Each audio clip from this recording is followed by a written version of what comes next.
España hace casi 30 años. Estamos en 1994.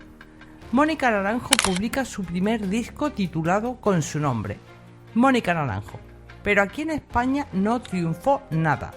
1500 copias, que es una cantidad muy pequeña. 1500 copias vendidas. Y Mónica Naranjo se fue a México a intentarlo. Y allí reventó. Fue un éxito nacional. 3 años después, en 1997, Mónica Naranjo está a punto de publicar su segundo disco, Palabra de Mujer. Y su discográfica, Sony, una derivada de Sony Music, viendo el éxito tremendo que Mónica había tenido en México, decide que aquí en España tiene que triunfar. En ese momento empieza un fenómeno en España.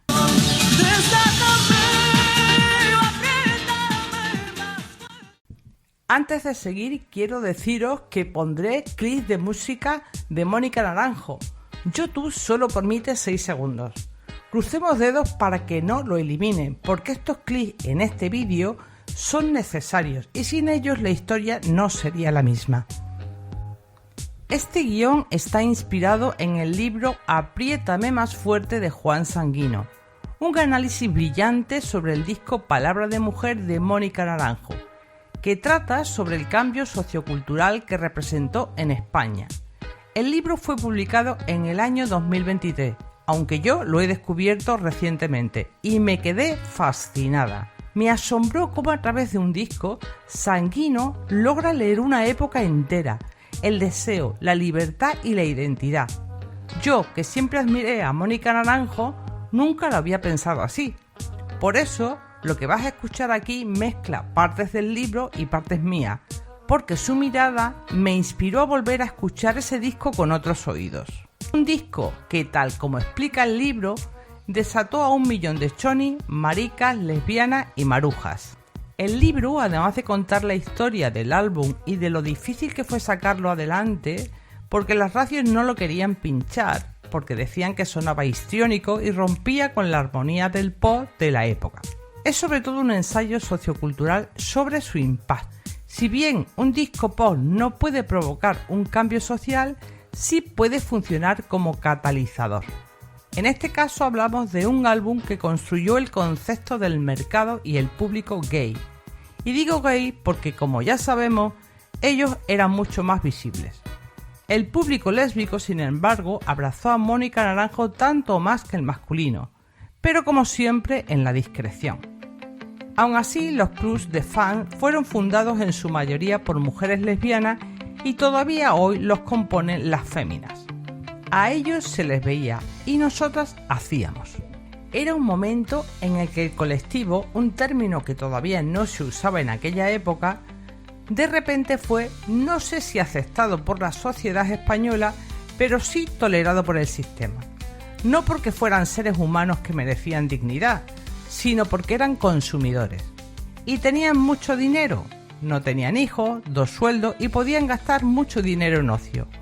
Y de hecho era así, y la industria musical lo aprovechó. Además, Mónica Naranjo funcionó mucho en los márgenes de la sociedad, quiero decir, en los polígonos y en el extrarradio. De ahí lo de las chones y las marujas. En aquella época, la élite cultural y los periodistas eran muy snob con todo lo que viniera del extrarradio, calificándolo como de música mala y música de pobre. Por ejemplo, Camela, Estopa, etc. Vigas Lunas decía, cuando estrenó su película Yo soy la Juani, que la siguiente revolución cultural vendría del extrarradio y de la periferia, es decir, de los hijos de las clases obreras.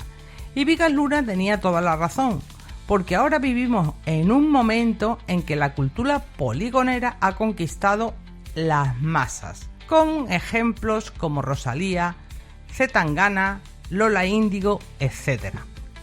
Pero, ¿cómo era esa Mónica Naranjo que vuelve de México después de haber triunfado allí muchísimo y que viene a España a intentarlo?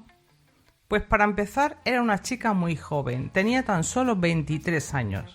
Aunque ahora nos la imaginamos como un mujerón, una mujer que había vivido mucho, en realidad era una niña que había vivido una situación familiar muy complicada. Salió de casa con 16 años, porque su padre maltrataba a su madre, un dato dicho por ella misma. Sus padres eran inmigrantes andaluces afincados en Cataluña. Su padre era albañil. No tenían un gran poder adquisitivo. Aún así, su madre siempre creyó en ella y trabajando como limpiadora le pagó a su hija el conservatorio y las clases de voz. Mi admiración por Mónica Naranjo no viene solo de su música ni de su voz, que es única, y que como mujer me hace sentir cosas como ninguna otra. Mi admiración también viene porque ella no nació en el privilegio. Luchó desde abajo, desde los márgenes, desde un entorno donde nada parecía estar a su favor, y aún así lo consiguió.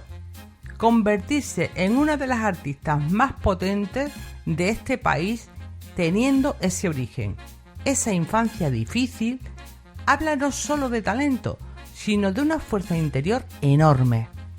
Mónica venía de México muy subidita, pero con razón, porque por una parte, cuando tu país te has despreciado, pues te presentas de nuevo con cierta rebeldía. Con todos aquellos medios que en su día te vetaron incondicionalmente de un país y destrozaron un sueño. Por otro lado, era muy joven y había triunfado de la noche a la mañana, y con esa edad gestionar esa fama no es nada fácil. Pues bien, sí, vino muy subidita y con ganas de, no sé si de vengarse es la palabra, pero sí de demostrarles a todas esas personas que se habían reído de ella, que la habían llamado choni o poligonera, que se habían reído de su pelo de 2 colores y que la habían llamado histérica por gritar mucho, quería demostrarles cuánto se habían equivocado, porque ya había vendido 1 millón de discos en México, lo cual es una cifra muy difícil de alcanzar. Normalmente los artistas primero arrasan en su país y luego se lanzan a la conquista de Latinoamérica, como hicieron por ejemplo Julio Iglesias o Miguel Bosé. Pero Mónica Naranjo se tuvo que ir en clase turista, ella sola, sin nada, a promocionar allí el disco. Y con la calidad de su trabajo duro consiguió arrasar en México. Entonces ella vino con ganas de comerse España y lo hizo. Había también mucha presión en la discográfica, que no había conseguido ese éxito en España y veía cómo sus compañeros de América Latina sí lo habían logrado en México. El éxito, además, no fue impulsado por los medios de comunicación, sino por las masas. Fueron ellas las que consiguieron que los medios reflejaran este cambio cultural y musical. Ella era una artista muy contestataria. En aquella época no era tan habitual que las estrellas del pop mandasen callar, por ejemplo, a un locutor o hablasen de temas peliagudos como pueden ser los malos tratos, la visibilización del colectivo gay o las clases obreras. Ella venía con una aura melodramática que a mí me gustó muchísimo. Era esta diva de toda la vida, un rol que en España no teníamos más allá de la folclórica. No teníamos nuestra propia Madonna, no teníamos nuestra propia Bárbara Streisand. Mónica Naranjo de repente llegó a suplir todos esos roles a la vez. En ese momento concreto de la carrera de Mónica Naranjo hay 2 puntos de inflexión que hacen que España entera la conozca. Uno es cuando los 40 principales empiezan a pincharla y el otro es cuando aparece en el programa Sorpresa, Sorpresa.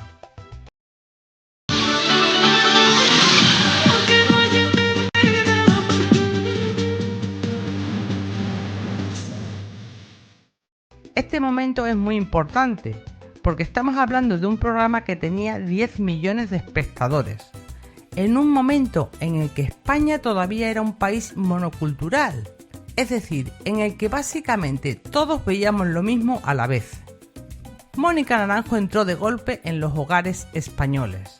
Y el lunes todo el mundo estaba hablando de lo que había pasado en Sorpresa, Sorpresa. No era normal ver a un artista que hiciera bacalao y copla, que llevase el pelo de 2 colores y que fuese tan artificial. Esto chocó mucho al principio, pero luego enseguida la gente compró la propuesta. Fue el apoyo del público, no de la crítica, no la de los periodistas y no desde luego desde la industria, la que la impulsó. El público compraba cintas porque además Palabra de Mujer vendía muchas cintas, funcionaba mucho entre las clases obreras, que no tenía un poder adquisitivo para comprar CDs. Y a partir de ahí fue un triunfo sin límites. Cuando dice esto de que no era normal que un artista hiciera bacalao y copla, en verdad es así. Copla yo lo interpreto porque Mónica Naranjo interpreta las canciones y es muy melodramática, pero eso la hace muy especial, a mi juicio.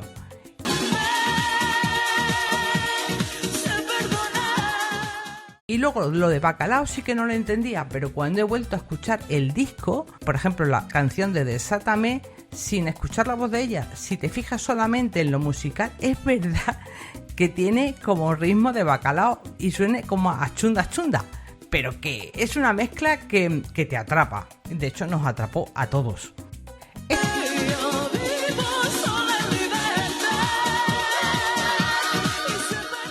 Este disco, a partir de este momento, puso el hilo musical a los Cuartos Oscuros y al Corte Inglés, uniendo a las dos Españas, la subterránea y la oficial.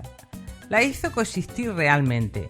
Y si tú eras una niña lesbiana, como yo lo era en aquel momento, escuchabas a Mónica Naranjo con tu prima, con tu madre o con tus abuelos.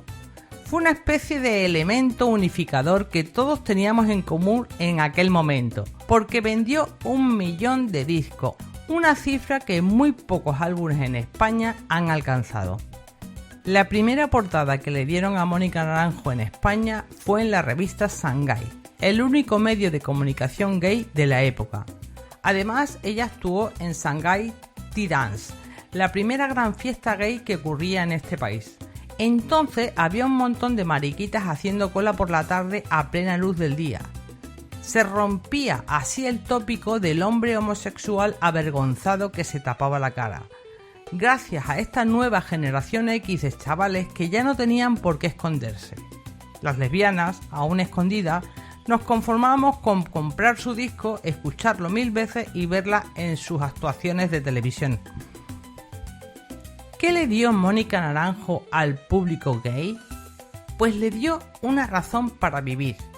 La conexión del público gay con las divas es muy complejo. El público gay lésbico es muy exigente, pero a la vez muy incondicional y leal. Y da mucho a cambio. De hecho, Mónica Naranjo sigue teniendo un núcleo duro de fans del colectivo en su gran mayoría, que la siguen apoyando. Creo que lo que les dio fue un vehículo para gritar, sacar la pluma y sobre todo el orgullo de sentirse ciudadanos relevantes y válidos. Ese primer empujón que le dio el colectivo a Mónica Naranjo luego saltó al público generalista, pero eso no ocurrió hasta que salió en Sorpresa Sorpresa. ¿Por qué ese fenómeno que pasó con Palabra de Mujer nunca volvió a repetirse? Pues no volvió a repetirse porque si fuera tan fácil construir la fórmula para un fenómeno así, lo haría todo el mundo. Mónica Naranjo combinaba la tradición coplera española con frases como ¿por qué no hay en mi vida un martirio que dure más? Era esa idea de la mujer sufriente y despechada, pero con deseos sexuales. José Manuel Navarro, el letrista de la mayoría de las canciones del disco, era un gran forofo de la copla. La clave fue mezclar eso con el bacalao, ya que el productor, Juan Belmonte, venía de Valencia y tenía esas influencias. Eso es fácil de decir, pero muy difícil de lograr. De hecho, ¿cuántas artistas han intentado después sonar como Mónica Naranjo sin conseguirlo? La rabia con la que Mónica cantaba le dio al colectivo el ímpetu que necesitaba, ya que estaban hartos de taparse la cara y de callarse. Entonces creo que se juntaron ahí un montón de cosas que son irrepetibles.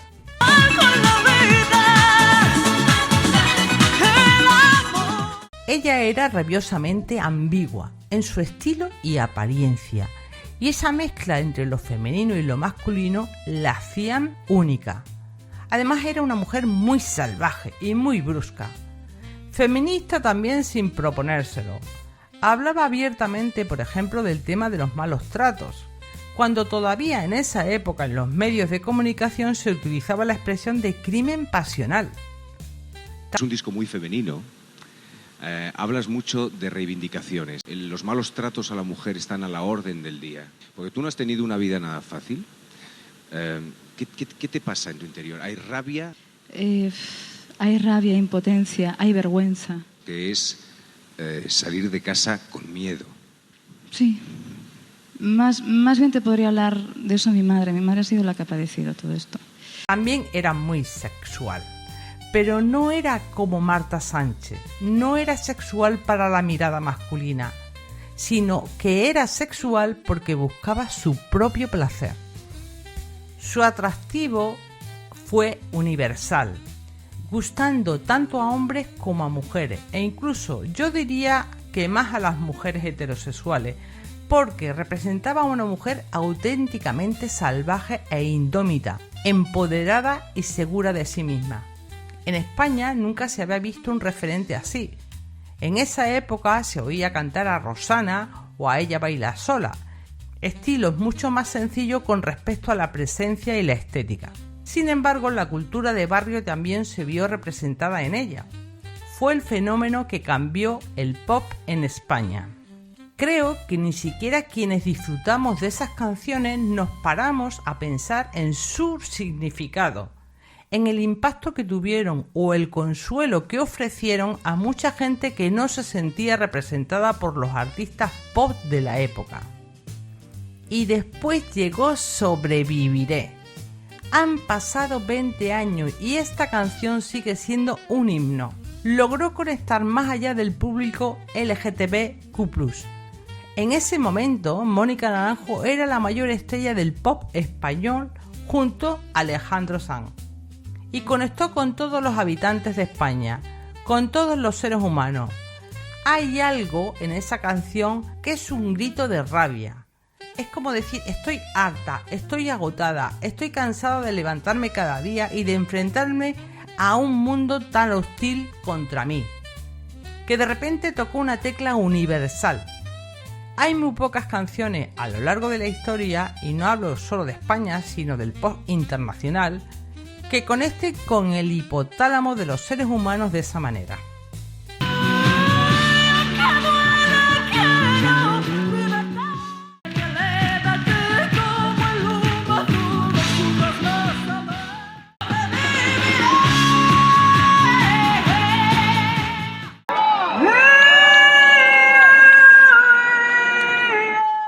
Mónica siempre fue una artista indomable, rebelde, contestataria y con un carácter que nunca se plegó a las normas. En los años en que las discográficas dominaban a sus artistas, ella se enfrentó a Sony Music, su propia compañía, cuando intentaron convertirla en una máquina de hacer discos como churros. Mónica se plantó, rompió el contrato y decidió seguir su camino propio. Ese gesto, en una industria tan controlada por hombres y cifras, fue una declaración de independencia y de valentía. Después de eso, Mónica hizo los discos que realmente quería hacer. De hecho, desde Palabra de Mujer hasta hoy, su evolución ha sido inmensa. Ha explorado todos los géneros: pop, rock, ópera, música electrónica, sinfónica, y en cada uno ha dejado su sello inconfundible. Y lo más admirable es que sigue llenando estadios. No solo del colectivo, que sigue siéndolo, muy fiel, los de entonces y los de ahora, sino también de todo tipo de público. En sus conciertos conviven adolescentes, que la descubren ahora, la generación X que la vivió en su apogeo, y personas de todas las edades y clases sociales. Porque Mónica Naranjo no pertenece a una época, sino a una emoción, la de ser libre. En mi opinión, este libro eleva el legado de Mónica Naranjo como artista, porque su voz fue un grito de libertad, y aún hoy sigue siendo un refugio para quienes decidimos escribir nuestra historia con nuestra propia voz. ¡Viva Mónica Naranjo! Pues nada, chicas, hasta aquí el capítulo de hoy. Ha sido un capítulo diferente. A mí me gusta hacer cosas diferentes. No siempre limitarme a hacer referencias de películas, que también me gusta, pero es que hay mucho por ver y explorar. Así que sin más me despido hasta el próximo episodio. Muchos besos como siempre y mucho amor.